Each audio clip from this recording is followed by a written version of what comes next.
What's happened here, boy? A man has been crushed to death by a hydraulic urinal in London's West End this afternoon. Emergency services tried to save the man, who has not been named, but he died at the scene at Cambridge Circus on the junction between Shaftesbury Avenue and Charing Cross Road outside the Palace Theatre, where the Harry Potter play is being shown.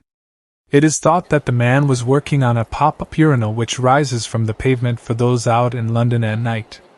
The theatre is uncertain whether tonight's performance of the stage show at 7 p.m. will take place, a spokesman said, adding, "It is an ongoing situation. We will try and give as much notice as possible."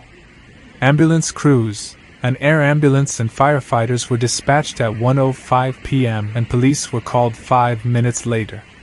The man was freed earlier on Friday but was pronounced dead soon after.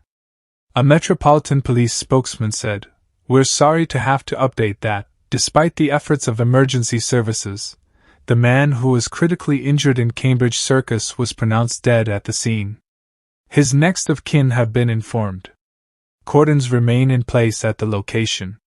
Police were called at around 1:10 p.m. on Friday, January 27th, to a seriously injured man at Cambridge Circus, W1. The man is thought to have sustained crush injuries while working on a telescopic urinal at the location. A London ambulance service spokesman said, "We were called today at 1:05 p.m. to reports of an incident on Shaftesbury Avenue, Charing Cross. We sent a number of resources to the scene, including an ambulance crew, members of our hazardous area response team, members of our tactical response unit, and a medic in a fast response car. We also dispatched London's air ambulance. Sadly, despite the best efforts of our crews, a man was pronounced dead at the scene." A London Fire Brigade spokesman said, "Firefighters were called to a person trapped on Charing Cross Road in central London. A man was trapped below street level underneath a hydraulic urinal.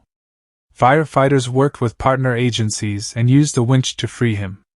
He was left in the care of London Ambulance Service and was sadly pronounced dead at the scene. A crane was brought to the scene in an attempt by rescuers to lift the entire device out of the ground.